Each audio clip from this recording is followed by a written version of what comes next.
Selamat sore Bapak Ibu, salam sejahtera dalam kasih Tuhan Yesus Kristus. Kita akan memulai sesi ke-6 dan 7 pada hari ini dari mata kuliah Berpikir Logis Teologis Kristen. Pokok pembahasan sesi 6 yaitu arti dan berartinya teologi yang logis. Untuk topik ini kami persilakan kepada penyaji. Baik, sekali lagi Bapak Ibu selamat sore. Mari kita membahas topik yang bertajuk arti dan berartinya teologi yang logis. Bahwa sesungguhnya tidak ada teologi yang tidak logis. Kita sudah membahas itu selama 3 hari dalam 5 sesi. Teologi tidak pernah tidak logis. Andai kata terdengar tidak logis, itu bukan tidak logis, melainkan logic, yaitu yang melampaui hukum logika manusia, hukum logika ciptaan. Tetapi kita berteologi tidak hanya sampai pada level ciptaan, melainkan kita harus berpikir mengenai logika Allah. Nah, sekali lagi, pada sore hari ini kita membahas mengenai arti dan berartinya teologi yang logis, logical theology. Kita membaca satu bagian Alkitab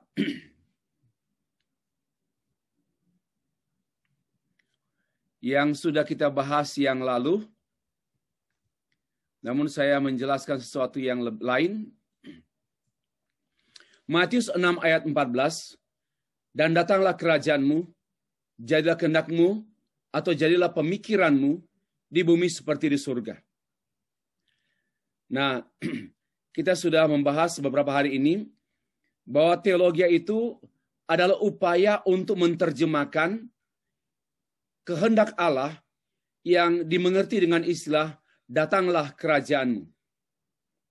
Datanglah kerajaanmu adalah satu frase yang menerangkan panggilan hamba Tuhan bukan mendatangkan kerajaan Allah, melainkan menerjemahkan kerajaan Allah.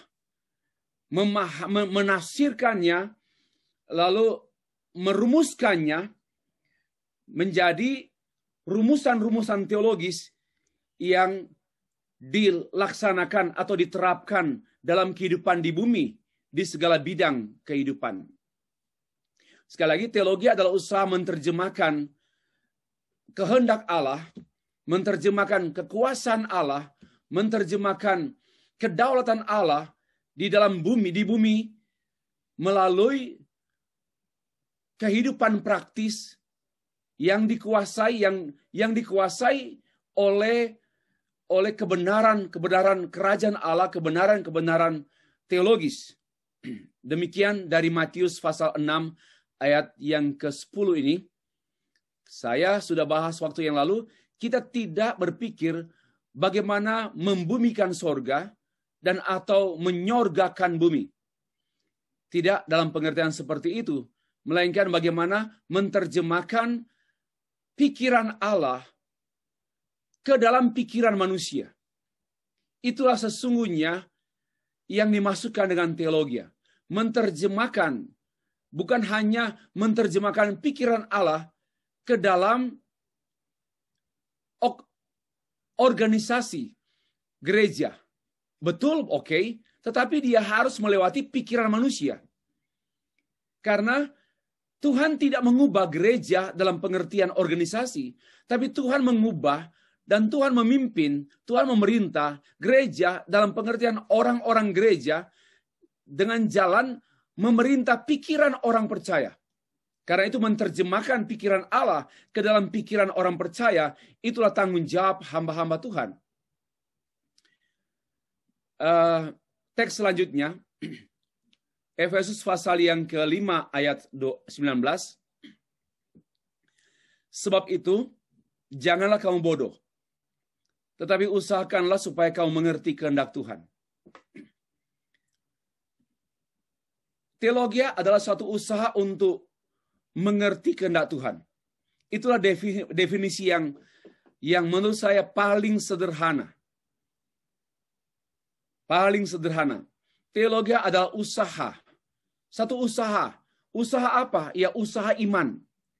Bukan semata-mata usaha logika. Bagi saya usaha iman yang di dalamnya termasuk logika. Jadi logika tidak dapat dipisah dengan iman. Demikian pula tidak mungkin ada iman tanpa logika.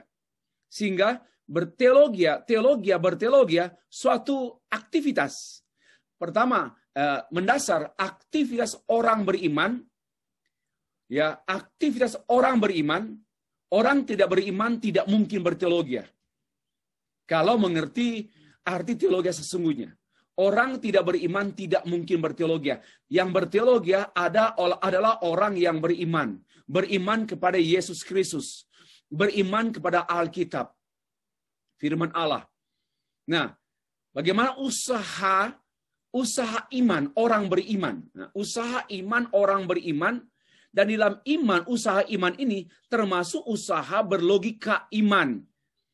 Nah, untuk apa? Untuk mengerti kehendak Tuhan. Atau saya pakai bahasa, untuk menerjemahkan kehendak Tuhan. Sehingga dia menjadi kehendak manusia. Kalau manusia dikuasai oleh kehendak manusia, ya itu alamiah. Tetapi sebenarnya secara teologi secara patut sewajarnya bahwa kehendak Allah harus diterjemahkan ke dalam pikiran manusia, dalam kehendak manusia, sehingga kehendak Allah menjadi kehendak manusia. Itulah yang dimaksudkan, jadilah kehendakmu. Dalam doa, jadilah kehendakmu. Lalu berkata, amin. Kita mengaminkan kehendak Allah dalam doa kita. Doa yang kita sampaikan kepada Allah, kita aminkan. Karena kita mau meyakini, itulah kehendak Allah. Amin. Nah, dan tentu, menerjemahkan kehendak Allah ke dalam kehendak manusia, tentu dengan melalui proses belajar. Yaitu mempelajari Alkitab. Karena memang Alkitab adalah kehendak Allah. Atau pikiran Allah untuk gerejanya. Alkitab memang ditulis oleh Allah melalui para penulis pilihannya, memang dikhususkan untuk gereja. Supaya apa? Supaya gereja orang percaya dapat berteologia. Dan karena tidak mungkin kita gereja berteologia tanpa Alkitab. Hanya melalui reading the Bible. Arti reading yang saya masukkan ini bukan sekedar membaca, tapi reading sampai pada menerjemahkan pikiran Allah yang tertulis, ya, written God's thought, pikiran Allah yang tertulis itu ke dalam pikiran manusia, sehingga pikiran Allah dapat terbaca pada kehidupan manusia, dapat terbaca pada perilaku manusia. Jadi karena itulah itu yang dimengerti dengan menjadi serupa dengan Allah. Keserupaan kita dengan Allah. Dan juga sebagaimana yang Paulus tekankan, menjadi serupa dengan Kristus. Keserupaan kita dengan Kristus diungkapkan keserupaan berpikir. Keserupaan kehendak. Bahwa kehendak Bapa, kehendak Kristus menjadi kehendak daripada orang percaya. Ya, demikianlah uraian singkat mengenai Efesus pasal 5 yang saya tutup dengan pernyataan demikian. Dari teks di atas, maka tidak berteologia, ya, kalau orang tidak berteologia, sama dengan orang yang bodoh. Kenapa? Karena tidak mengerti yang sesungguhnya, mengerti yang dimaksudkan oleh Allah penciptanya.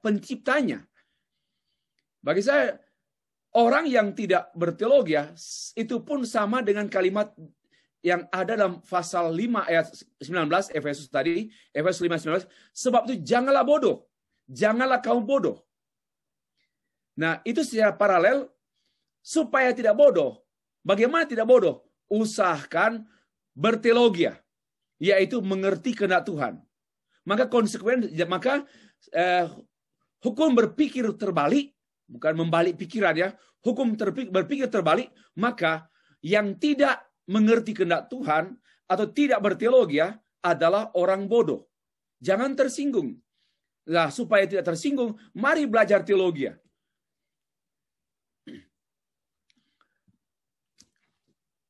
Teks selanjutnya, Kolose 1 ayat 9 sampai 12.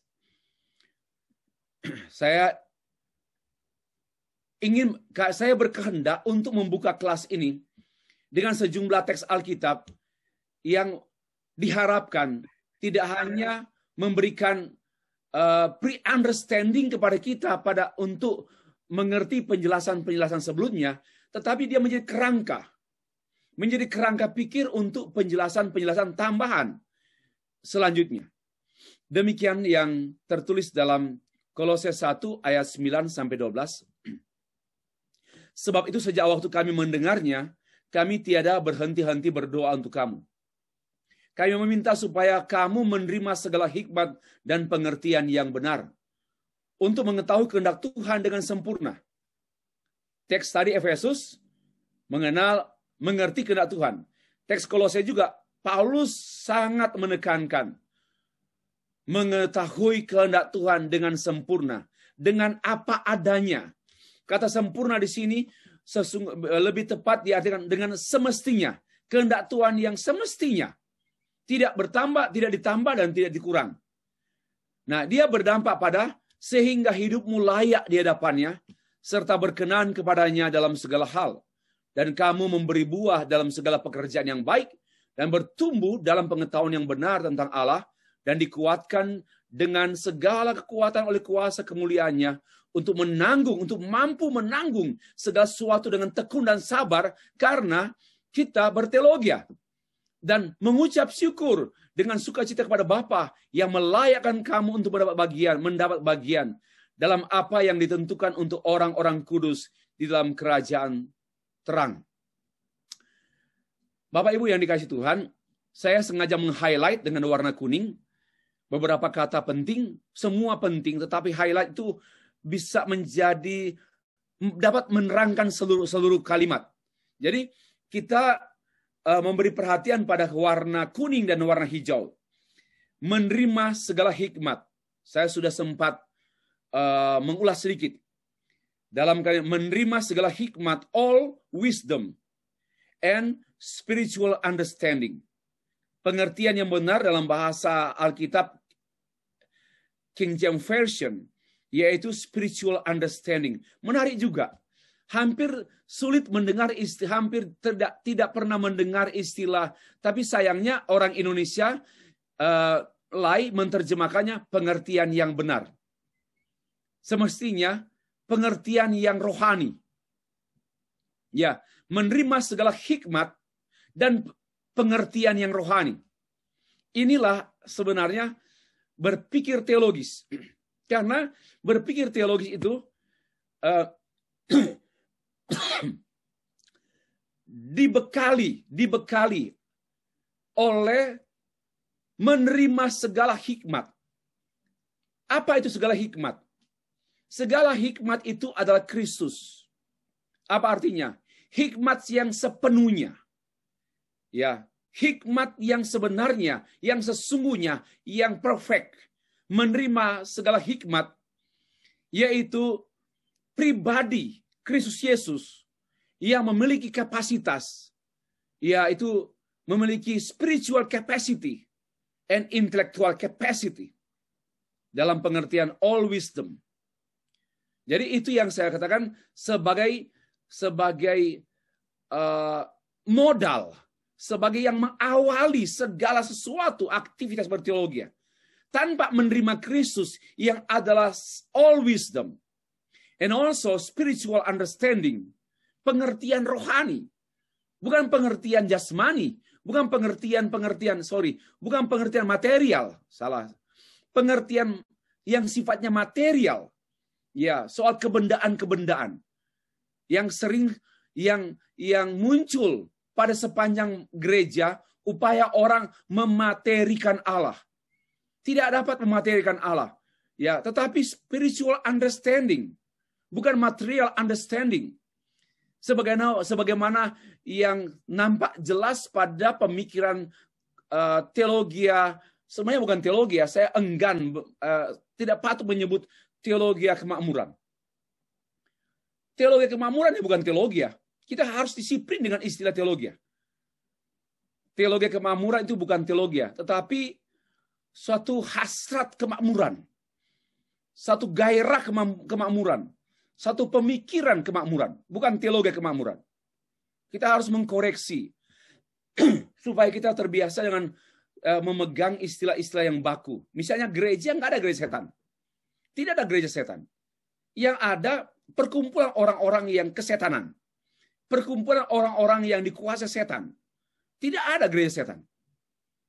Gereja itu mulia. Jangan jangan diatribusikan atau diterangkan oleh kata-kata lain. Jangan digandeng dengan kata lain. Dan jangan diganti artinya dengan pengertian yang lain. Arti gereja. Maka gereja itu ya apa adanya. Sama juga dengan istilah spiritual understanding. Itulah sebenarnya pemikiran teologis. Tidak mungkin tidak spiritual. Ya, tidak melulu akademis. Tidak juga tidak akademis. Tidak juga tidak akademis. Tapi tidak juga melulu akademis. Dia pasti spiritual understanding. Artinya pengertian-pengertian yang mampu menembus supranatural. Pengertian-pengertian yang mampu menembus hal-hal yang transenden. Yang tidak dapat dijangkau oleh berpikir rasio manusia yang hanya sejauh sains. Tidak mungkin.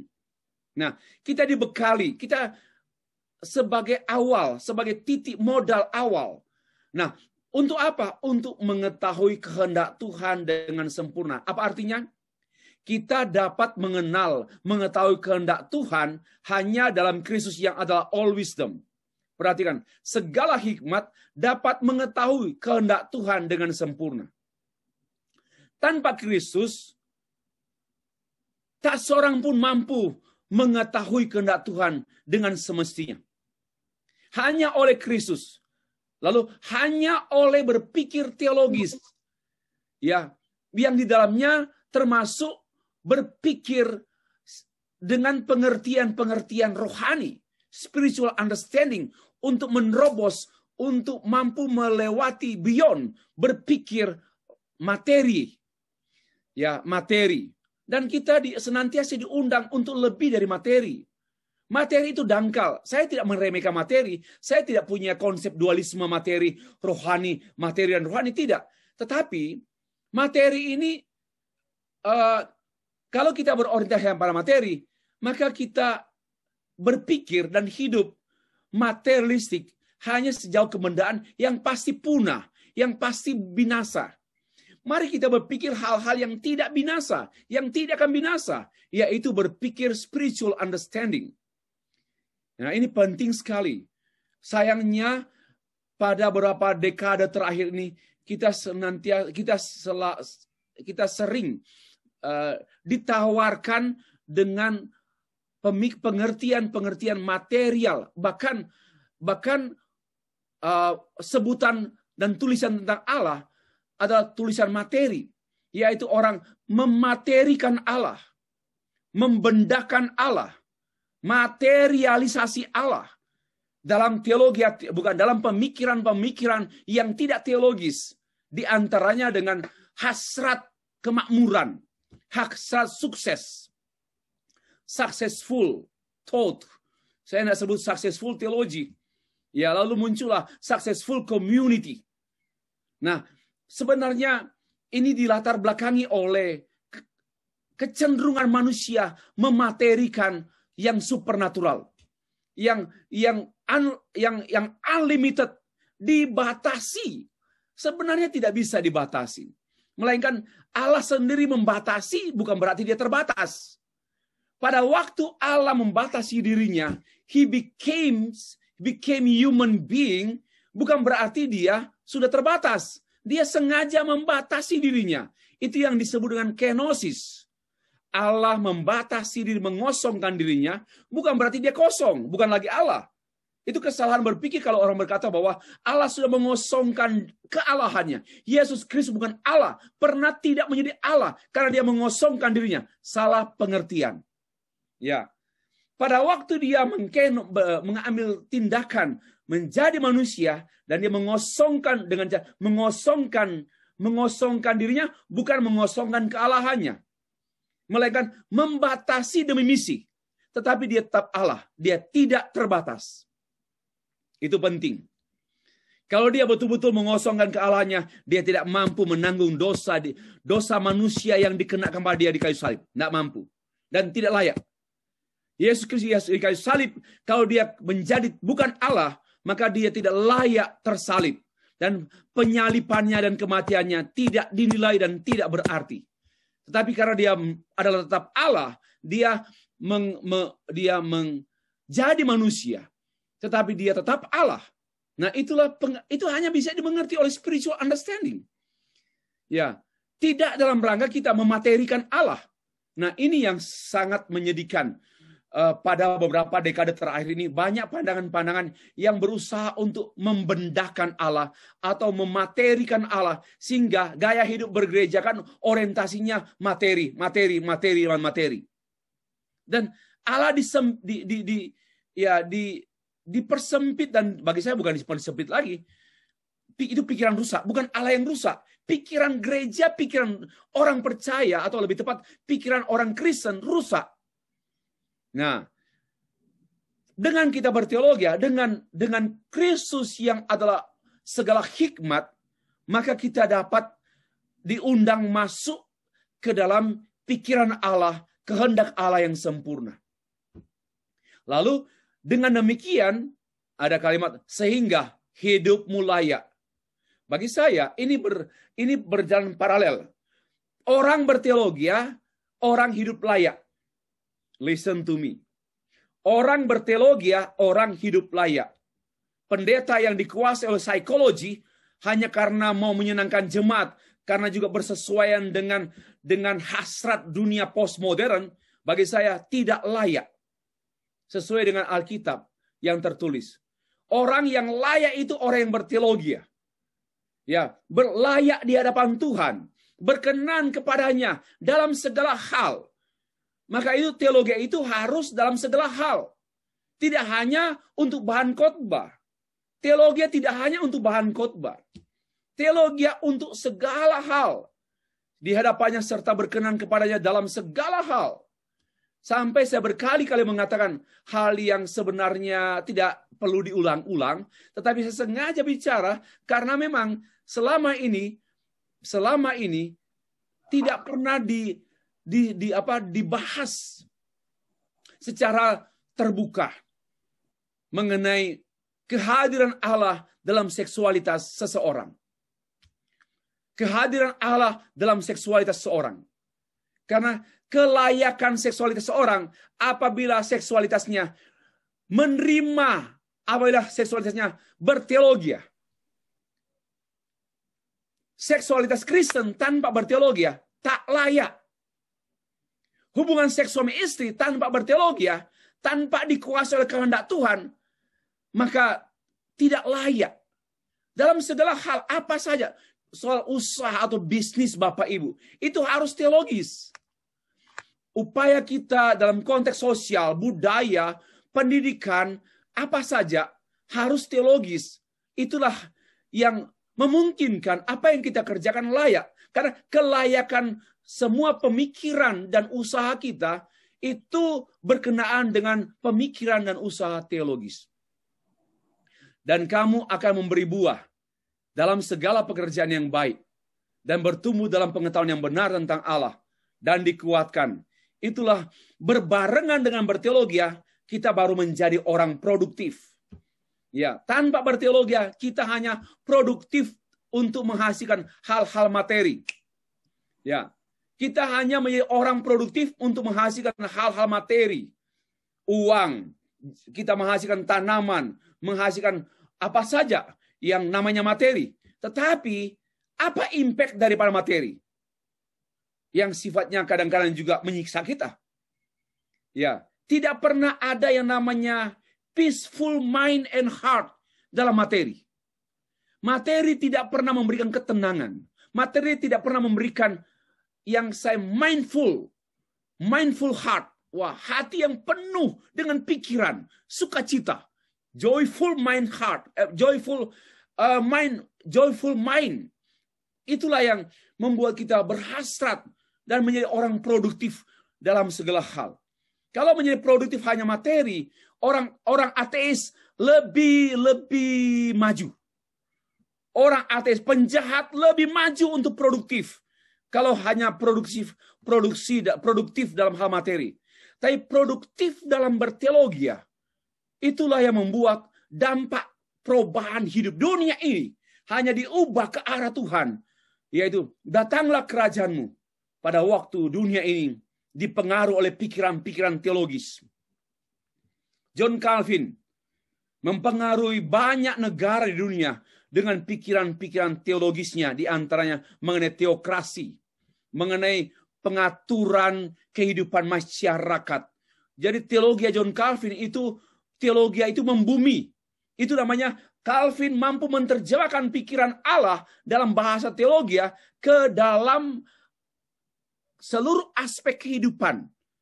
Maka kita menemukan bukunya Pengaruh Calvin, pikiran Calvin bagi banyak negara Amerika, beberapa negara di Eropa. Itu yang namanya memberi buah. Memberi buah. Oke. Mari kita pergi. Pengaruh, saya mau undang khusus untuk orang Indonesia, dan saya pikir juga teman-teman dari Malaysia mengetahui Soekarno. Soekarno walaupun ada pro dan kontra, tetapi dia telah memberikan yang namanya spiritual understanding untuk orang Indonesia. Yaitu 5 sila. Rumusan filosofi tentang manusia Indonesia, tentang kebangsaan Indonesia, tentang kenegaraan Indonesia. Itulah sumbangsi. Maka saya tanya, presiden-presiden setelah dia, apa sumbangsi pikiran yang namanya buah? Kalau hanya, mohon maaf saya tidak merendahkan. Saya appreciate Pak Jokowi membangun fasilitas. Dan itu baik dan betul. Sebagai kendaraan ekonomi. Membangun infrastruktur untuk kelancaran dan untuk menjangkau yang tak terjangkau selama ini. Itu bagus sekali. Tetapi saya mengatakan Jokowi belum meninggalkan yang namanya spiritual understanding sebagaimana yang ditinggalkan oleh Gus Dur dan oleh Soekarno Hatta. Serius, mari seorang berpikir mempertimbangkan hal-hal seperti ini. Ya, belum. Kalau Mahathir Muhammad, ya dia meninggalkan satu bangunan monumental, ya di kota Kuala Lumpur. Ya, boleh jadi itu ada filosofi. Ya, I don't know. Teman-teman para pastor Malaysia yang tahu. Di balik 2 menara itu, ya karya Perdana Menteri dulu yang sekarang berlanjut. Di balik itu ada filosofi apa yang semestinya memengaruhi seluruh cara pikir, cara hidup orang Malaysia. Dan Pancasila adalah buah pikiran filosofis yang saya terjemahkan dalam bahasa spiritual understanding daripada Soekarno-Hatta. Dan itu tidak akan lenyap. Ya, tidak akan lenyap. Saya harap ya Pak Jokowi bisa meninggalkan yang namanya yang saya sebut dengan istilah spiritual understanding. Ini bukan soal kerohanian Kristen, bukan. Ini yang namanya memberi buah dalam segala pekerjaan yang baik. Ya, lalu memberi buah. Buah-buah itu loh. Karena jembatan akan rusak juga. Ya, airport yang megah-megah akan rusak juga. Tapi untuk sementara ini bagus sebagai alat untuk pengembangan ekonomi. Bagus, bagi saya itu oke, saya setuju. Tetapi saya sedang menunggu satu pemikiran yang filosofis untuk menjadi warisan legacy bagi bangsa Indonesia pada masa-masa akan datang. Sebab kalau tidak, Pak Jokowi hanya disebut dulu dia baik membangun negara. Tapi pemikirannya tidak ada. Itu loh. Jangan juga jadi hamba Tuhan, pengkhotbah, tapi tidak memberikan sumbangsi pada generasi berikut. Mari kita berpikir. Dan mari kita mensumbangsikan pikiran-pikiran Allah itu kepada generasi-generasi sebelumnya. Mari berpikir itu untuk itu. Dan bukan hanya memberi buah, tetapi juga bertumbuh dalam pengetahuan. Orang makin berteologi makin kaya. Terus berteologi makin bertumbuh, makin kuat pemahamannya, pengertiannya, sehingga dia dikuasai oleh belief system. Ya, pengetahuan yang benar tentang Allah dan dikuasai dengan segala kekuatan oleh kuasa kemuliaannya dan seterusnya. Inilah yang saya uraikan berkenaan dengan pembahasan saya berikut ini tentang arti dan berartinya, arti, meaning, and significance of Christian theology. Latar belakang. Mengapa orang Kristen tidak tertarik dengan teologi? Ya, inilah. Mengapa orang Kristen tidak tertarik dengan teologi? Hanya sedikit yang tertarik. Di antaranya semua yang mengikuti perkuliahan. Ada sekitar 48 orang yang tertarik dengan teologi. Mengapa orang Kristen tidak tertarik dengan teologi? Tidak tertarik dengan pikiran Allah. Hanya tertarik dengan Allah. Nah, itu orang Kristen yang hanya membaca Alkitab. Ya. Hanya yang Bapak Ibu lihat tingkatan berpikir yang saya kemukakan tadi malam. Ya. Tingkatan berpikir rendah. Yang klimaks sampai mengetahui logika Allah. Hanya orang yang berteologi yang diundang dan mengalami dan menikmati betapa ajaibnya logika Allah. Saudara, saya mau tanya demikian. Kita memuji, mengagumi Allah, apa yang kita kagumi pada Allah? Coba. Apa yang kita kagumi pada Allah? Ya. Kalau kita mengagumi Allah, sebagaimana yang ditandai oleh wujud-wujud kebaikan Allah, seperti bisa mendapat dana untuk membeli buku-buku. Wah, thank you Lord. Ya, berdoa supaya bisa selesaikan program doktor dan memerlukan biaya 25 juta dan akhirnya ada dana 25 juta untuk selesaikan disertasi dan wisuda. Puji Tuhan. Ya. Nah, kalau kita bersyukur untuk hal-hal sedangkal ini, dangkal kali pengenalan kita dengan Tuhan. Sorry, ini reformasi berpikir. Jangan biasakan kita dengan kesalahan, dengan kekerdilan selama ini. Tapi kalau kita bisa sampai pada kesadaran dan pengetahuan dan kesadaran mengenai kerangka pikir Allah, yang adalah, nanti kita bahas besok itu, yang kita mengagumi logika Allah. Wow, bagi saya itulah sesungguhnya dan kenikmatan berteologi. Banyak orang tidak tertarik berteologi karena memang hanya melihat bagian luar daripada Allah. Ya, hanya melihat bagian luar daripada Allah, yaitu mujizat. Itu bagian luar dari Allah. Tapi firman Allah dan pengertiannya serta pemikirannya, bahkan logika Allah dari teks, dari pengertian yang kita terima, itu seperti hubungan suami istri. Itu yang namanya intimasi. Jangan intimasi kosong. Banyak orang Kristen kecenderungannya begini-begini. Dia berdoa begini. Haleluya, haleluya, haleluya. Haleluya, haleluya. Intimasi kosong. Apa yang dipikirkan? Harusnya kita memikirkan tentang pikiran Allah. Baru kita berintimasi. Jangan home sias home. Apa itu? Enggak ada. Kalau orang Kristen ngomong-ngomong begitu, dan itu diulang-ulang, coba periksa ada hal yang baru enggak? Coba dia berdoa selama 10 tahun. Yang seperti gaya itu. Oh, Tuhan, Tuhan, Tuhan, Tuhan, Tuhan, Tuhan, Tuhan, Tuhan, hantu Tuhan. Coba ini kosong ini loh. Sebenarnya diisi oleh pikiran Allah. Membuat kita mengagumi. Wow, sampai ngerti, sampai tahu pikiran suami loh. Kerangka pikir suami. Itu namanya intimasi suami istri. Demikian pula, sampai mengerti pikiran Allah, kerangka pikir Allah, cara pikir Allah, dan logika Allah. Itu namanya sampai kepada keintiman Allah dengan Allah. Itu namanya intimasi. Selama ini orang intimasi psikologi kok. Harus intimasi teologis. Ya, intimasi teologis, bukan intimasi psikologis. Ya, yang dikuasai oleh perasaan. Harusnya intimasi dikuasai oleh pemikiran Allah. Mengapa orang Kristen tidak tertarik dengan teologi? Jawaban utamanya salah paham atau tidak paham. Yang paling parah tidak paham dan tidak mau paham. Itu kepala batu.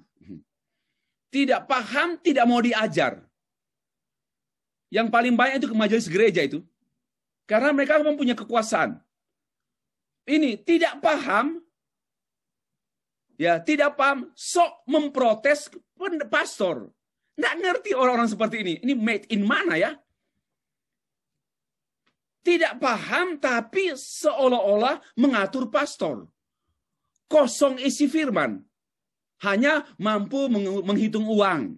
Ya, itulah pekerjaan majelis gereja. Menghitung uang, melaporkannya, dan menggaji pendeta.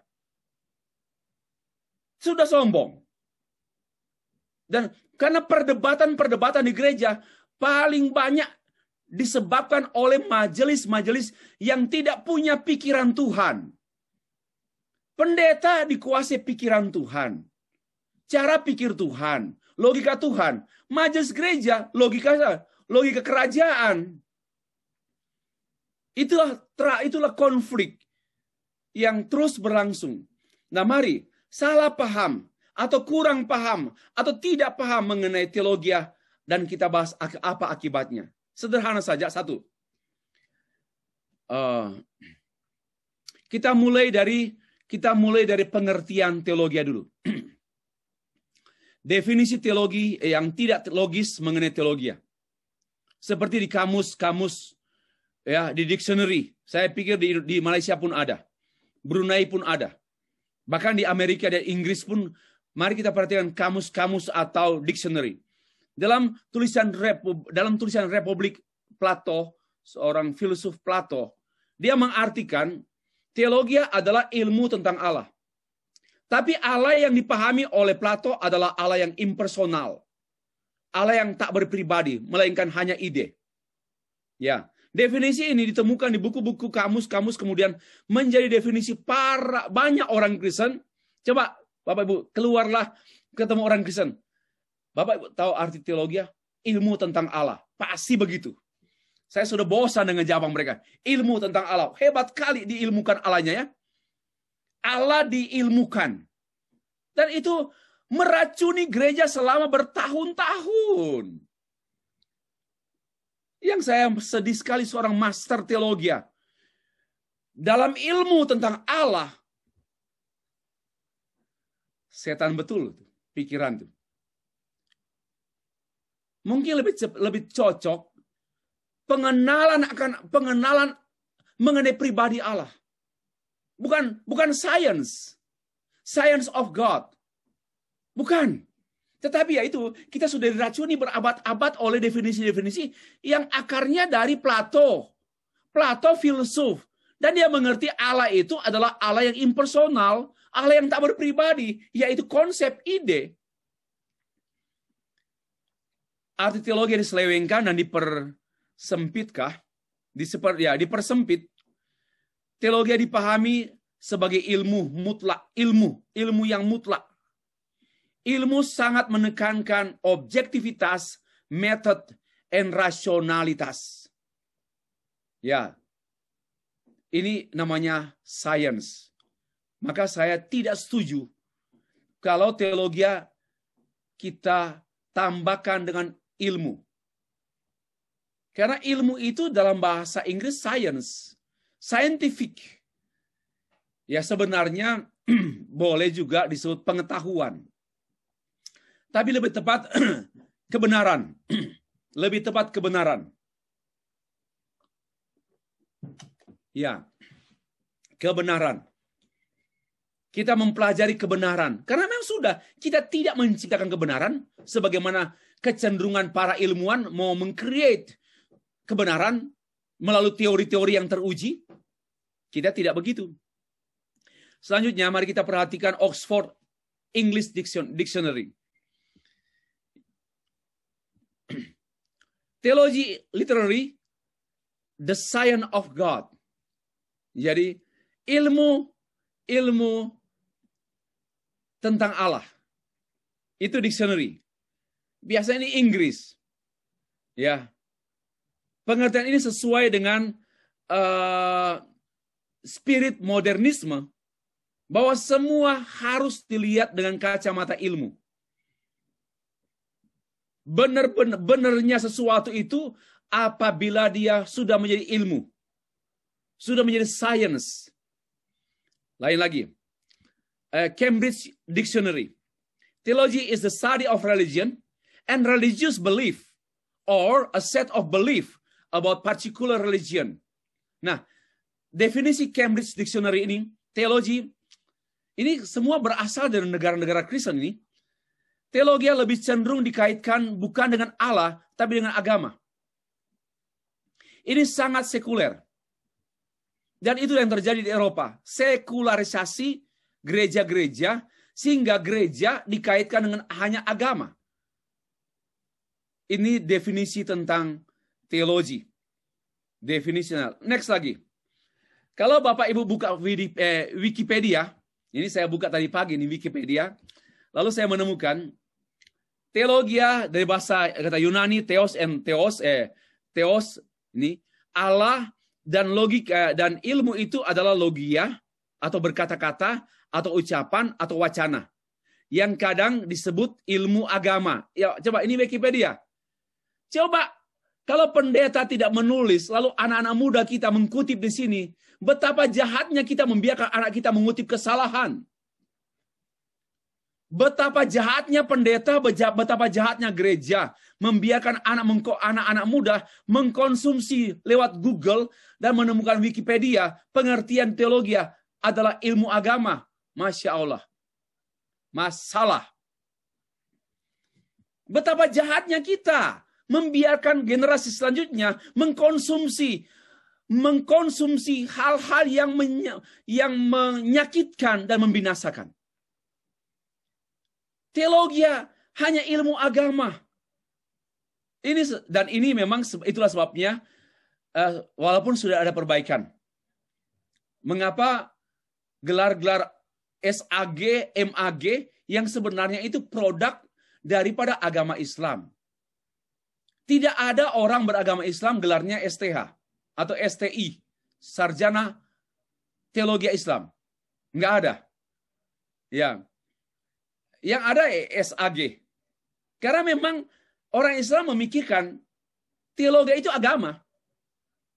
Kenapa? Karena memang berbeda. Dan saya tidak mau dikerdilkan dengan sebutan agama. Sebagai saya, agama Kristen melampaui agama. Istilah agama tak mampu menampung kata agama, kata Kristen. Karena Kristen ini lebih daripada agama, yaitu relationship, hubungan antara Allah dan umat. Gak mungkin diagamakan. Tidak mungkin diagamakan. Tetapi karena hidup sosial, konteks sosial di negara Indonesia, maka harus mengakui bahwa Kristen adalah agama. Sehingga disejajarkan dengan agama-agama yang lain. Oh, oke, secara sosial. Saya setuju. Ya, tetapi mindset pendeta, janganlah berpikir sejajar seperti itu. Kenapa? Karena teologi itu tidak dipahami secara filsafat agama. Tetapi secara biblical. Theology must be understood. Ya, in the view of the Bible. Ini penting dan ini mendasar. Maka itu saya tegas-tegas kalau bicara. Nah, dengan demikian teologi adalah ilmu yang mempelajari segala sesuatu yang berkaitan dengan keyakinan beragama. Teologi meliputi segala sesuatu yang berhubungan dengan Tuhan. Ya, bagi saya itu dangkal ya. Dan maka itu tidak heran kalau di Indonesia orang Kristen itu berteologi itu dangkal, lebih ke arah keagamaan. Ya, hanya urusan organisasi. Kalau namanya agama itu adalah organisasi. Bukan tidak baik. Tapi itu bagian yang kecil daripada satu hal yang besar. Yaitu hubungan antara Allah dan manusia. Yang hanya diperantarai oleh Yesus Kristus. Ya. Kita tambah dengan anggapan yang keliru. Tadi definisi-definisi ya. Memang fatal sekali Indonesia ini. Harus menulis Bapak Ibu. Biarpun hanya 10 halaman. Ayo nulis kita. Biarpun hanya 10 halaman. Kita harus menulis. Dan mari masukkan di Google, di YouTube. Semua mari.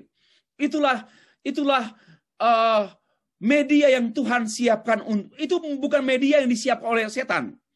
Ya, media informatika, IT. Dan diantaranya dengan jaringan-jaringan dan juga segala bentuk media komunikasi, ya sosial media, gunakan untuk kendaraan Injil. Itu adalah prasarana. Nah ini kita harus ya gunakan semua prasarana. Kita ini sarana Tuhan di bumi. Tapi kendaraan, prasarana kita diantaranya yaitu mimbar-mimbar gereja dan termasuk kita asal jangan tandingan. Saya kan tidak mau berdebat, saya hanya beritakan. Ya, karena itu pelajaran kita ini materi yang ke-6 ini saya rindu itu dibagikan kepada dunia supaya dunia belajar kebenaran.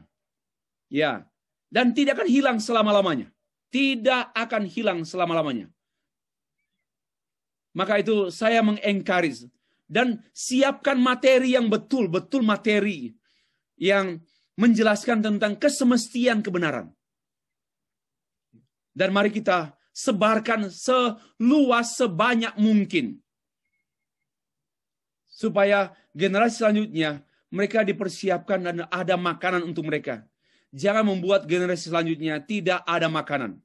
Akhirnya mereka makan makanan babi-babi. Karena kelaparan. Ya, karena mereka kelaparan sedangkan mengingat bapaknya di rumah dan bapaknya dan pegawai-pegawainya makan tiap hari dengan penuh ya kualitas makanan bapak dan pegawai-pegawai bapaknya. Tetapi dia di perantauan tidak bisa mengkonsumsi makanan-makanan teologi. Akhirnya tidak ada makanan teologi.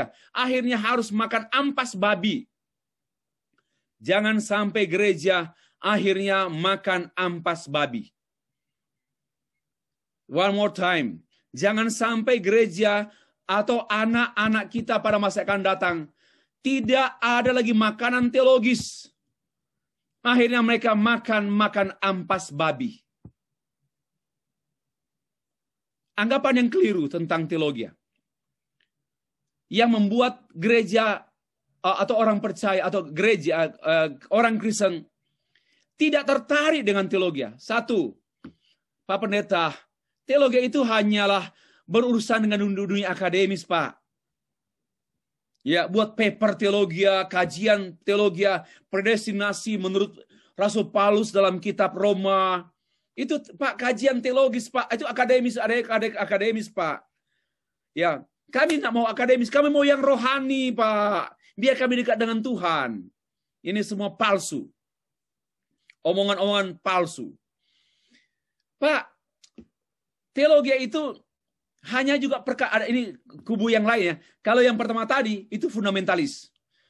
Ya, yang pertama tadi itu fundamentalis, yaitu teologi itu adalah hanya berkaitan dengan hal-hal atau dunia akademis. Itu fundamentalis. Nah, ini yang rasionalisme, yang rasional. Teologi itu hanya perkara rohani aja, surgawi dan gereja. Rohani, gereja, surgawi. Hanya doa, ya doa usir setan. Itulah rendahnya teologi. Nggak tertarik saya. Teologi serendah gereja, serendah rohani, dan serendah surga yang tidak ada.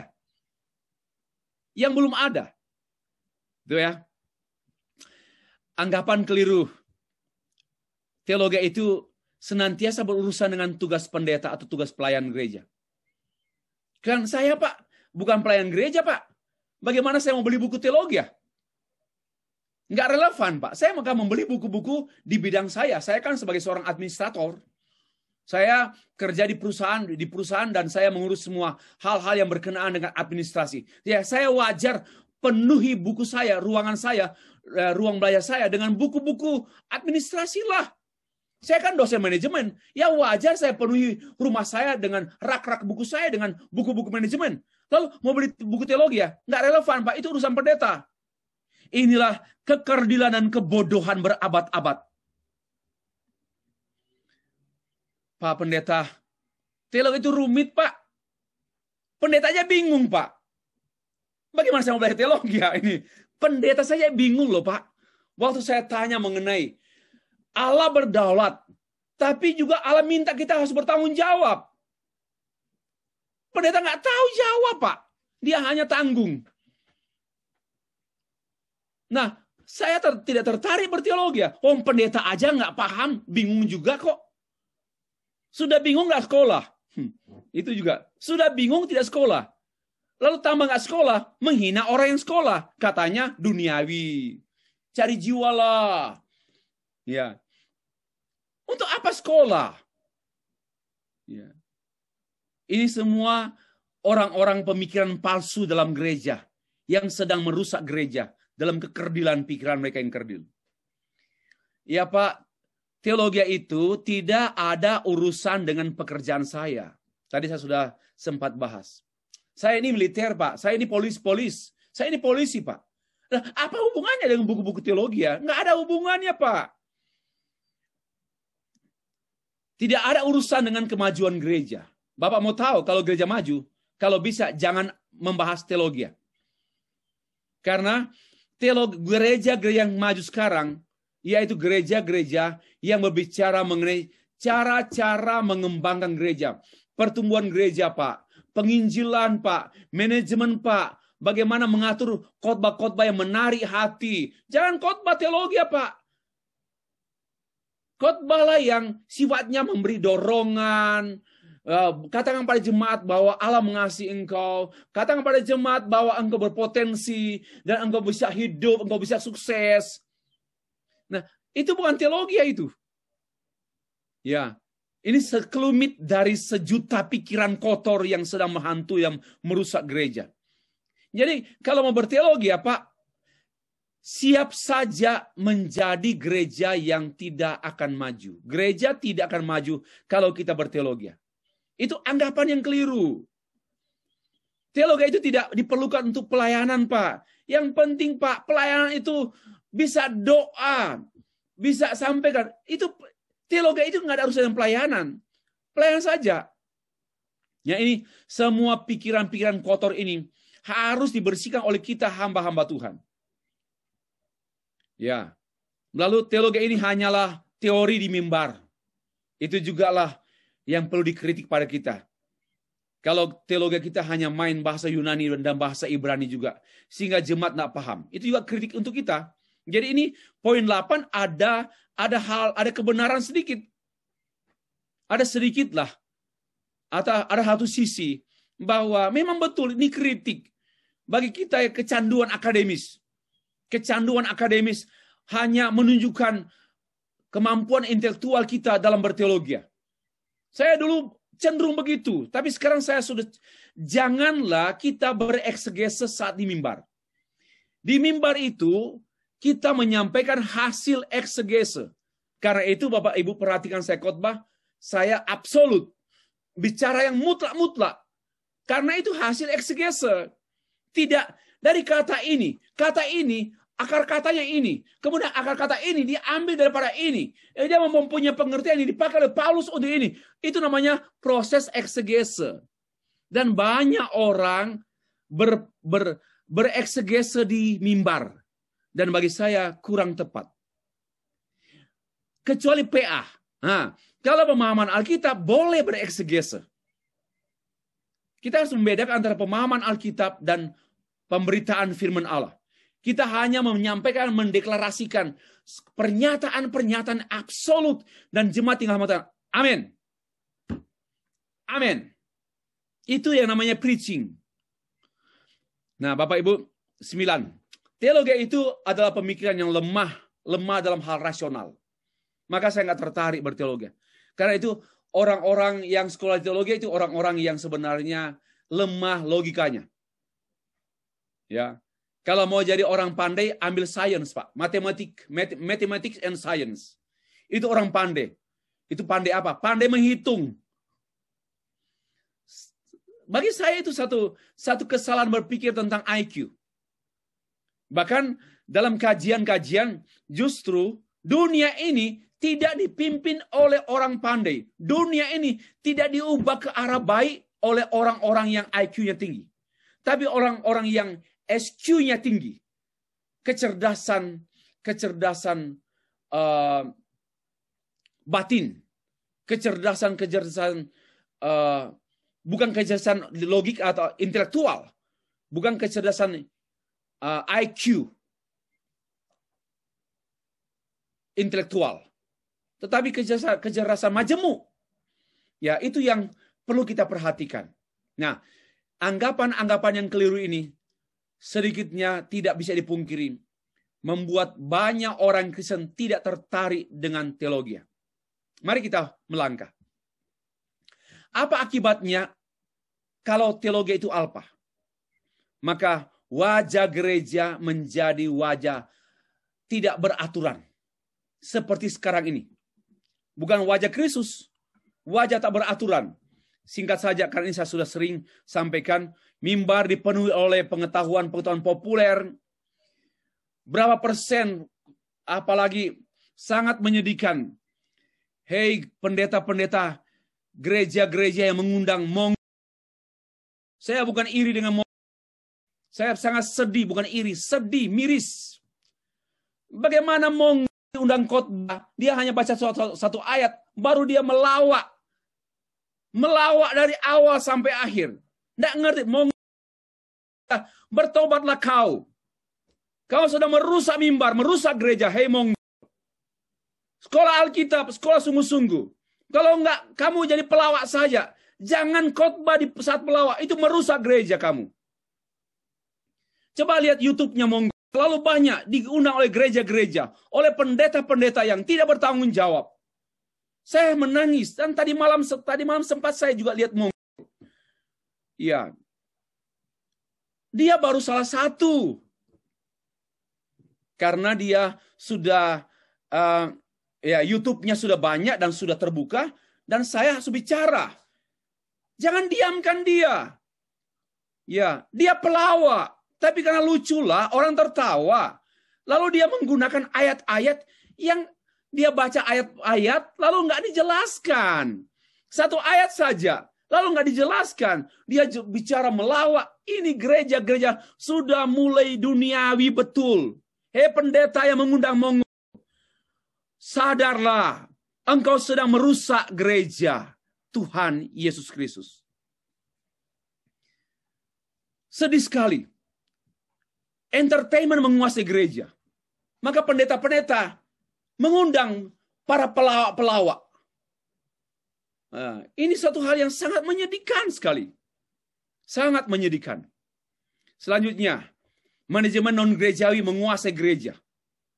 Banyak buku-buku bertajuk Kristen, manajemen, kepemimpinan, manajemen. Tetapi nggak ada jantung, nggak ada kebenaran Alkitab, hanya ayat-ayat yang dicatut-catut tanpa pengertian yang semestinya.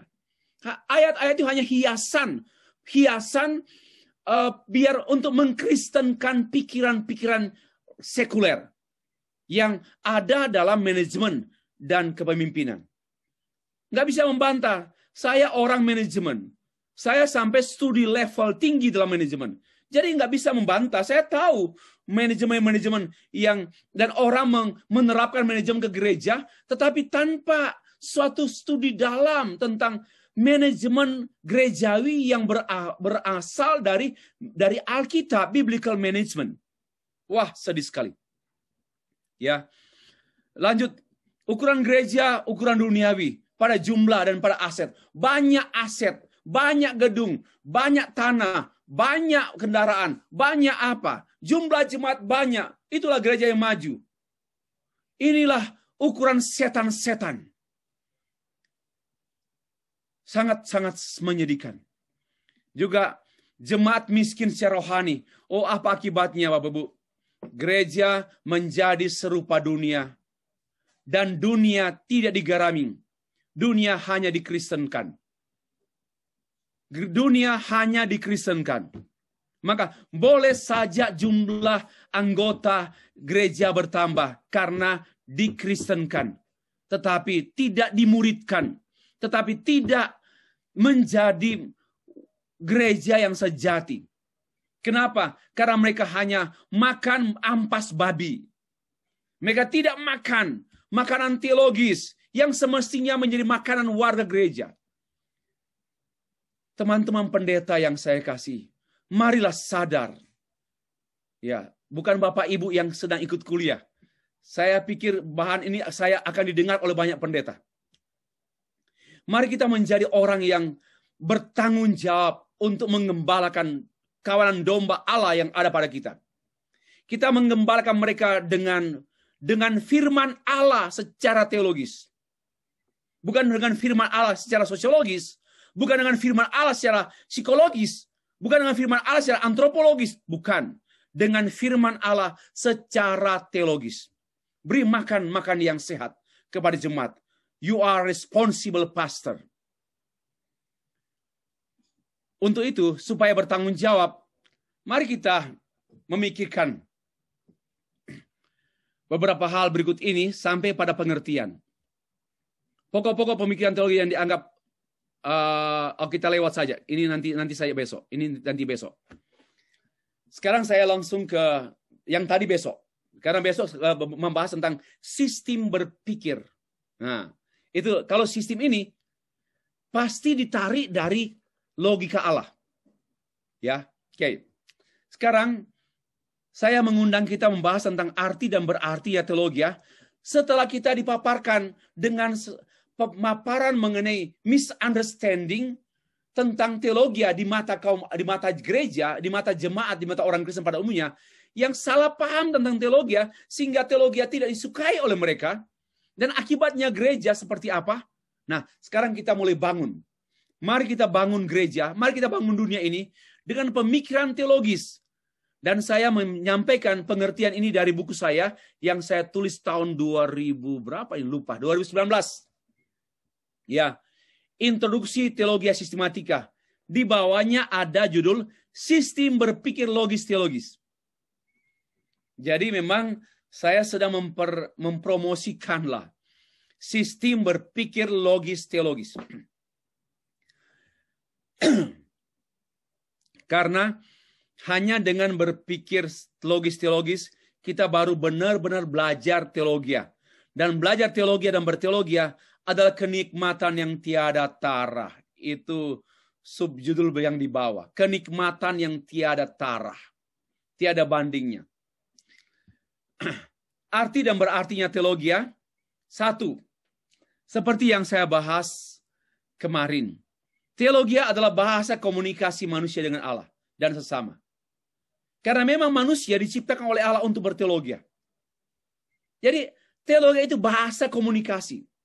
Saya mau mendengar Tuhan berbicara pada saya. Itulah saat saya mendengar dia bicara melalui membaca Alkitab, saya sedang berteologi.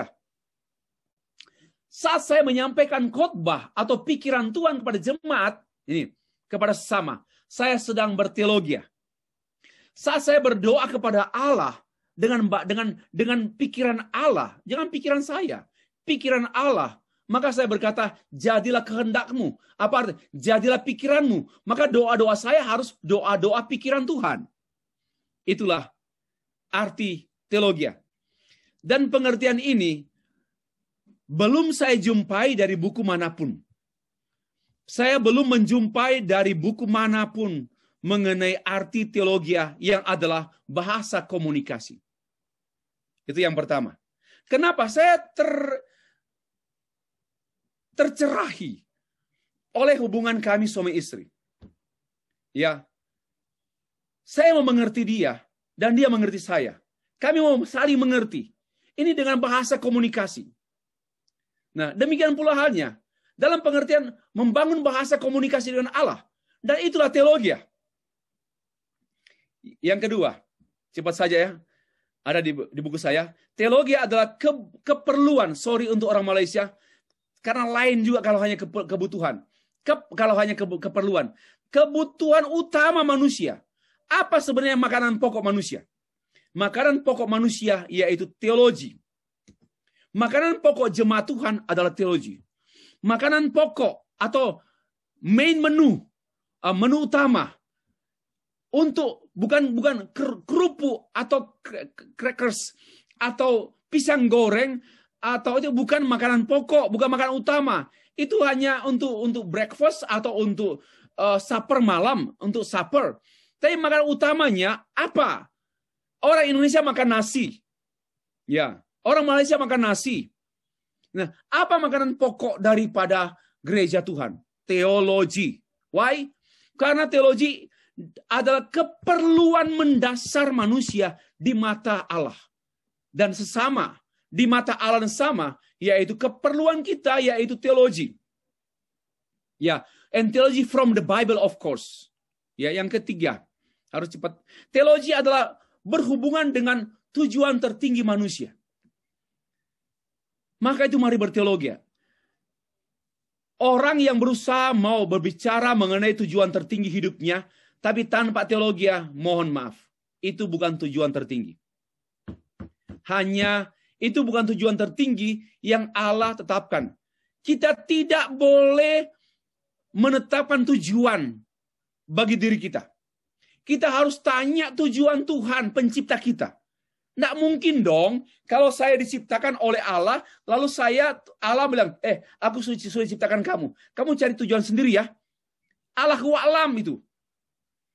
Allah menciptakan saya dan saudara dengan tujuannya. So we should ask Him, Lord, what is your purpose? Apa maksudmu aku hidup? Maka itu, dan jawaban itu adalah jawaban teologis. Karena itu tujuan hidup tertinggi manusia hanya berkenaan dengan teologi. Sayang sekali banyak orang Kristen yang tujuan hidupnya sangat psikologis. Saya mau kembangkan diri semaksimal mungkin, lalu saya akan memengaruhi dunia kerja saya dengan kualitas, dengan integritas. Ya, dan saya menjadi orang yang baik, telah memberikan sumbangsi untuk company, untuk perusahaan, untuk negara. Hanya itu. Hanya seperti itu. Kerdil sekali. Tidak seperti itu tujuan Tuhan untuk hidupmu. Karena terkait dengan kasih Tuhan, mengasihi Tuhan dan sesama. Kalau begitu tujuanmu, kamu hanya berhenti pada mengasihi sesama. Kamu hanya menjadi pribadi yang berkualitas, berintegritas, yang kemudian mempengaruhi perusahaan, atau negara, atau bidang, atau kementerian di mana engkau bekerja, atau bisnis di mana engkau bekerja. And after that no more. Setelah itu nggak ada lagi. Oh, we have to ask. Kita harus tanya kepada pencipta kita. Dan tujuan tertinggi hanya teologi. Ya, coba saya baca dengan mengutip tulisan daripada Stanley Grants. Theology seeks to discover answer to the ultimate question.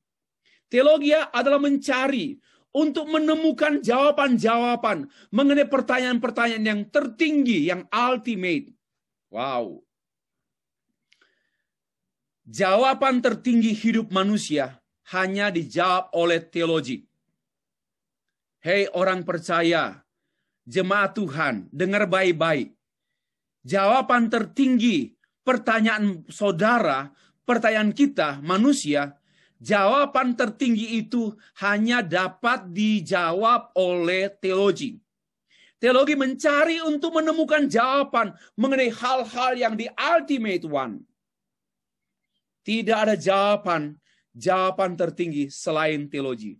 And next, yang terpenting atau terutama, yang tertinggi, seperti yang diungkapkan dalam Westminster Shorter Catechism. Westminster Shorter Catechism.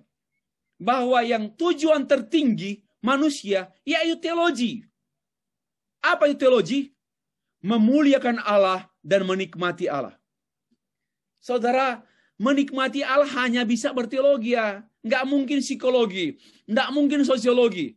We enjoy God in Trinity hanya melalui mengenal Dia, mengalami Dia, mengerti pikirannya, bahkan sampai pada memahami logika Allah, itu yang intimasi. Dan kita menikmati kebaikannya, menikmati anugerahnya. Wow, itu yang namanya tujuan tertinggi. Itu yang penting, terutama sesuai dengan Westminster Shorter Catechism. Yang keempat, teologi adalah worldview. Saudara, yang membedakan kita dengan orang yang tak seiman adalah worldview. Sekali lagi, yang membedakan secara absolut Kristen, Hindu, Buddha, Zoroaster, dan agama-agama yang lain, ya, yang sebenarnya satu saja, tapi rasanya banyak mereka, yaitu worldview. Ini yang membuat tidak mungkin bertemunya Kristen dan Buddha, tidak mungkin bertemunya Kristen dan Islam, tetapi bisa bertemu antara Islam dan Buddha, bisa. Buddha dan Hindu bisa bertemu. Ada titik temu, ada meeting point. Tetapi antara Kristen dan agama-agama manapun tidak ada meeting point. Kenapa? Karena berbeda cara pandang yang saya terjemahkan dari kata worldview. Tapi kalau penerbit Momentum menerjemahkannya wawasan. Tapi saya menerjemahkan worldview adalah cara pandang. Sudah sulit. Dan kita cara pandangnya Allah. Allah yang adalah teistik. Allah yang transenden dan Allah yang imanen. Kalau Buddha kan tidak mengakui Allah yang transenden. Kalau Islam kan mengakui Allah yang imanen, mengakui Allah yang transenden, betul, tapi Allah yang imanen tidak diakui. Karena tidak ada konsep imanen dalam konsep Islam. Allah menjadi manusia. Allah turun pada manusia, Allah turun dalam bumi. Allah bersejarah dalam dunia. Tidak ada konsep imanen dalam Islam. Maka itu mereka konsep deterministik. Mereka takdir, sudah begitu ya begitu saja. Konsep deterministik. Sudah ditentukan kamu, sudah ditentukan seperti itu. Itu konsep kenapa? Transcendental konsep. Dan kita tidak hanya transcendental, tetapi juga imanental. Itulah yang membuat kita berbeda absolut dengan semua agama. Keyakinan Kristen, teisme, ya saya sudah jelaskan.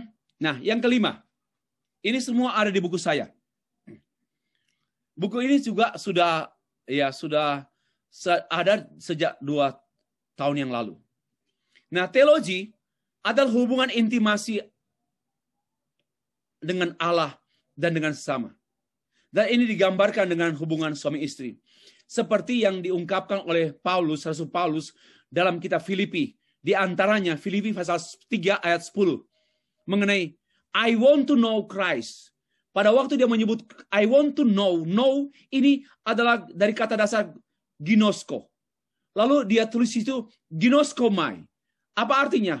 Saya mau mengenal engkau dengan hasrat dengan desire, ya, mengenal engkau. Tapi mengenal engkau sampai pada hubungan. Itulah yang dimengerti dengan ginoskomai. Mengenal sampai berelasi. Mengenal, teologi itu adalah mengenal Allah dan sampai pada menikmati logika Allah, perasaan Allah. Kita menikmati cara pikir Allah. Oh, ternyata itu toh. Saya salah ternyata. Cara pikir saya salah. Bukan hanya salah ngomong, ya. Bukan hanya salah ngomong, salah buat. Itu dangkal.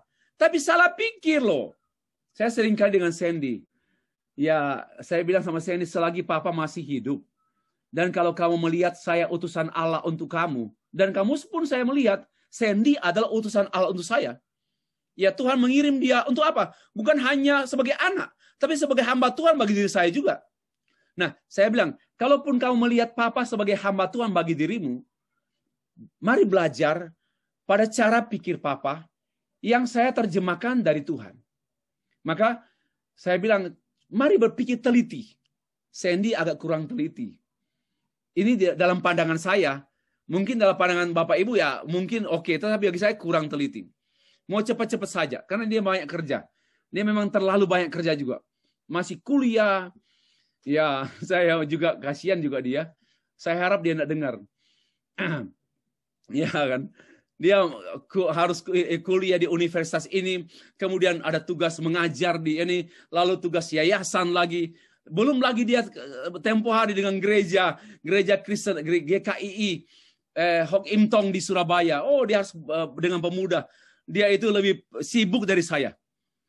Yang lalu juga dengan SCT Excelsius. Saya bilang, oh my goodness, my daughter, please become, and kamu harus menata ulang, terlalu sibuk kamu. Sampai malaikat bingung. Dia begini terus, mana Sandy ini? Kecepatan gerakan Sandy lebih cepat daripada malaikat menggeleng-gelengkan kepala.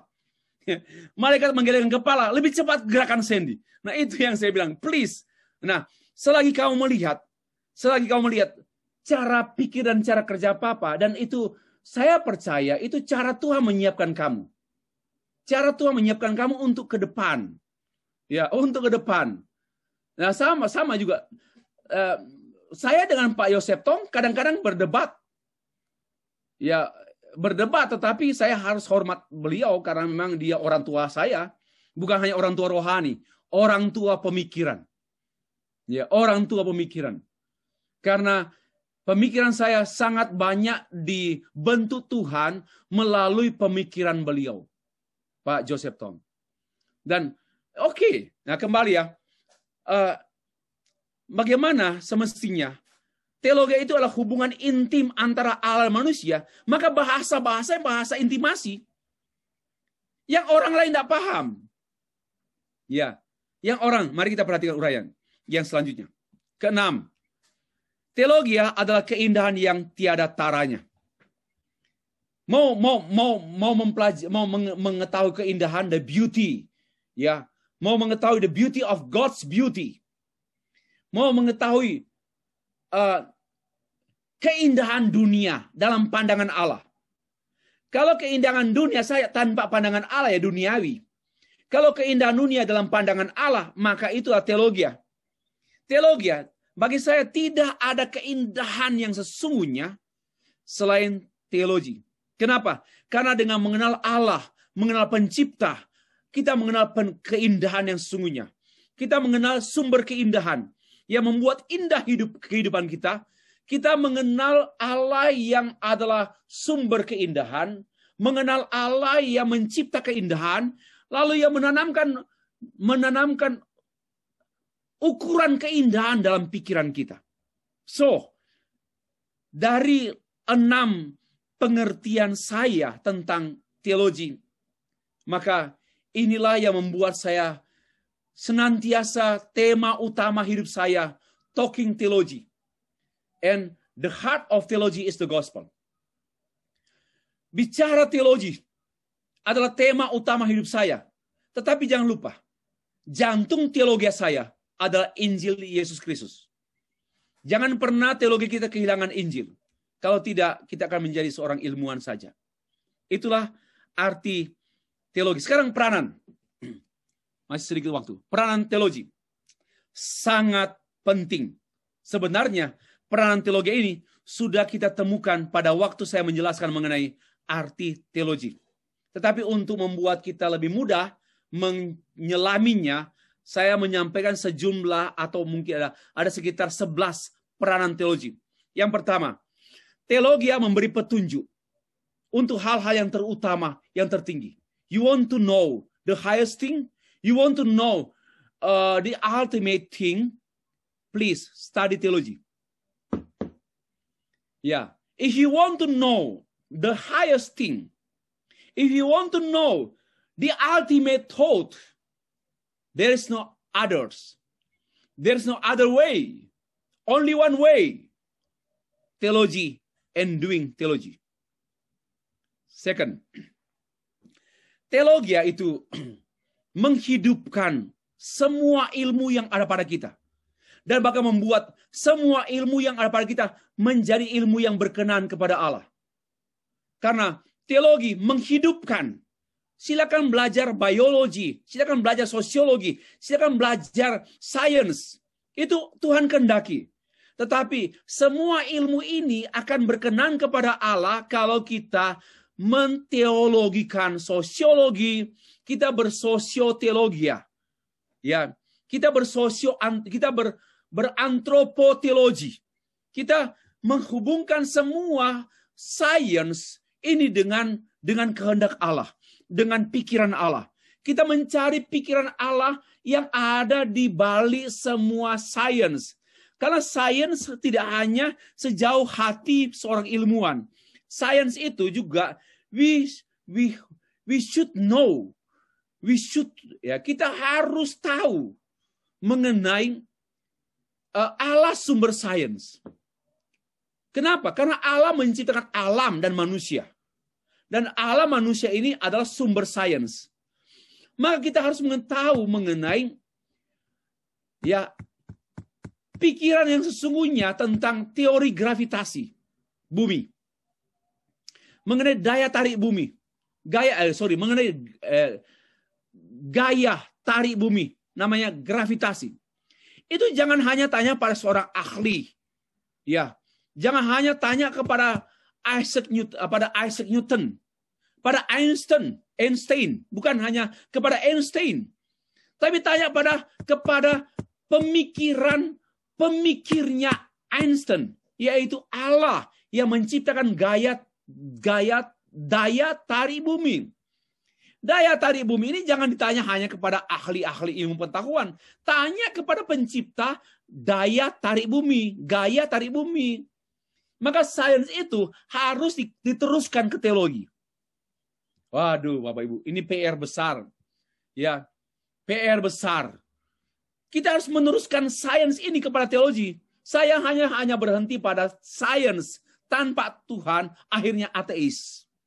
Maka tidak heran banyak ahli sains menjual temuan-temuan biologi seperti senjata biologi untuk kejahatan-kejahatan orang-orang jahat dunia. Kenapa? Karena alpanya teologi. Yang kedua, teologi menjawab semua pertanyaan yang namanya blind spot ilmu pengetahuan.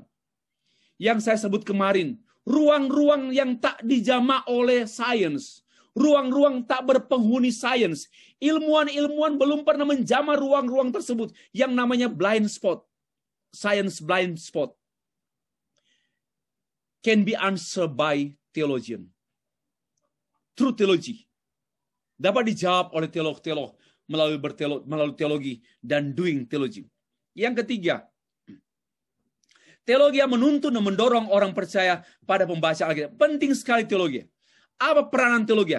Peranan teologi menuntun orang membaca Alkitab. Seperti yang saya sudah uraikan kemarin hari. Bahwa John Calvin menulis Institute of Christian Religion dengan satu purpose. Ya, untuk menjadikan bacaan itu sebagai pengantar membaca Alkitab. Itu konsep, itu semestinya motif kita tulis buku. Motif kita tulis buku supaya gereja Tuhan, supaya warga gereja, warga jemaat, setelah membaca buku-buku teologi, mereka tertolong dengan mudah mengerti Alkitab. Yang keempat, teologi mendasari semua pemahaman dan perbuatan orang Kristen. Semua pemahaman orang Kristen didasarkan pada teologi, dan nilai-nilainya harus nilai teologis. Jangan hanya nilai moralis, nilai moral, nilai-nilai sosiologis, tapi harus nilai teologis. Oke, saya cepat. Teologi menguji semua dasar keyakinan dan pengajaran Kristen. Kalau nggak teologis, buang. Kalau nggak teologis, nggak berkenan pada Tuhan. Semua harus teologis. Ya, maka itu nilainya, dasarnya harus dasar teologis. Yang ke-6, 7, 8, 9, 10, 11. Teologi mengkonstruksi keyakinan dan pengajaran Kristen. Pengajaran Kristen hanya dapat dibangun oleh teologi. Teologi memperdalam pemahaman, mempercepat pertumbuhan rohani. Sudah dibahas tadi. Waktu kita membahas Kolose pasal 1 ayat yang ke-9. Ya. 8. Teologi memperlengkapi dan membentengi iman orang percaya. Iman orang percaya hanya bisa dibentengi oleh teologi. Ya, bukan oleh Alkitab. Dengar baik-baik. Alkitab tidak membentengi orang Kristen dari orang-orang yang anti Tuhan. Tidak membentengi orang-orang yang ateis. Serangan ateis, serangan agama-agama lain, serangan kejahatan dunia tidak dibentengi oleh Alkitab, tapi dibentengi oleh teologi yang bersumber dari Alkitab. Dengar baik-baik ini, supaya nggak membohongi jemaat. Karena banyak anak muda pegang Alkitab, tapi nggak ngerti Alkitab. Alkitab hanya bisa dimengerti oleh teologi. If you have theological eyes, jika kita mempunyai mata teologis, we can read the Bible and we can know the meaning of the Bible. Tidak mungkin Alkitab dimengerti tanpa teologi. Tidak mungkin. Karena itu saya mengatakan, jangan bilang pada orang Kristen, mari bentengi jemaat Tuhan dengan Alkitab. Bentengi dengan teologi. Ya, yaitu apa? Pengertian tentang kehendak Allah dalam Alkitab. Supaya mempermudah mereka. Kalau mereka membuka Alkitab, yang mana Pak Pendeta ya? Aku diserang loh Pak Pendeta. Tanya tentang Tritunggal. Tapi aku nggak tahu, tapi aku punya Alkitab. Aku punya Alkitab, tapi nggak tahu menjawab serangan mereka. Ya, itu hanya bisa dijawab oleh teologi. Tentu sumbernya Alkitab. Jangan salah paham. Kalau mau tanya lebih jauh. Lalu selanjutnya, teologi memurnikan semua motif hidup dan pelayanan orang Kristen. Hanya orang yang berhati teologis, hanya orang yang memiliki pikiran teologis, yang memiliki motif-motif murni dalam pelayanan. Berikut, teologi memaknai pengalaman baik dan buruknya orang Kristen. Wah, saya dengan tidak merencanakan untuk datang ke Jakarta. Tetapi di luar agenda saya. Lalu dalam 8 tahun ini, saya merenungkan bagaimana di luar agenda saya. Tetapi saya memaknai secara teologis pengalaman saya. Ya, pengalaman kita baru berarti kalau dimaknai secara teologis. Ya, kerja diberkati. Kalau nggak dimaknai secara teologis, nggak punya arti. Ya, pengalaman buruk kita, disakiti, dibuang oleh orang. Seperti Yusuf, dibuang oleh keluarganya, oleh kakak beradiknya. Tapi dia memaknai pengalaman buruknya ini dengan makna teologis. Manusia mereka-reka yang jahat, tapi Allah mereka-reka untuk kebaikan. Inilah pikiran teologis. Ya, inilah pikiran teologis. Manusia mereka-reka yang jahat, tetapi Allah mereka-reka untuk kebaikan. Inilah pikiran teologis. Kalau dia tidak punya pikiran teologis, dia akan benci dan dia akan penjarakan kakak adiknya. Dia akan penjarakan mereka semua. Kalian yang menjual saya. Kalian tahu saya adalah orang kedua Mesir. Dan kalian datang minta mencari makanan dari Israel. Kalian saatnya saya balas dendam. Itu bukan pikiran teologis. Tapi pikiran teologisnya membuat dia berkata, manusia mereka-reka yang jahat. Tapi reka-reka atau merancangkan dan berbuat jahat pada saya. Tapi kejahatan yang dibuat oleh kalian ini telah dipakai oleh Allah untuk kebaikan, not only for me, but also, not only for you, but also for our nation, supaya bangsa Israel terpelihara. Wow, ini berpikir teologisnya seperti ini. Yang terakhir, teologi mendinamiskan dan memaksimalkan hidup dan pelayanan orang Kristen. Mau jadi dinamis? Hanya teologi. Bukan psikologi. Bukan lihat banyak orang baru semangat khotbah. Saya tidak peduli. Ini kamu saya tidak melihat Bapak Ibu. Saya nggak lihat Bapak Ibu. Tapi saya, teologi, kebenaran teologis yang ada pada saya, membuat saya begitu menjadi seperti orang yang dia emosional begini. Bicara, aduh. Karena kebenaran itu yang mendesak saya bicara seperti ini. Kalau saya punya kebenaran lemah, saya akan bicara, saudara-saudara, ya terserahlah, tolong pertimbangkan. Jika berkenan di hati Bapak Ibu, tolong pertimbangkan baik-baik. No! Teologi ini mendinamiskan, pemikiran-pemikiran teologi mendinamiskan saya berbicara dengan dinamis. Jadi jangan dibuat-buat dinamis kita. Harus teologis, bukan psikologis. Bapak Ibu sudah kenal saya dari dulunya sampai sekarang. Ini cara saya mengajar. Ini pun saya agak menahan diri ini karena ini kamar dan di sebelah ada tetangga apartemen. Jadi ini pun masih menahan diri. Ya, Bapak Ibu yang dikasih Tuhan, inilah significance daripada teologi atau keberartian teologi atau peran teologi. Nah, kita tutup dengan satu slide. Ya, pernyataan penutup.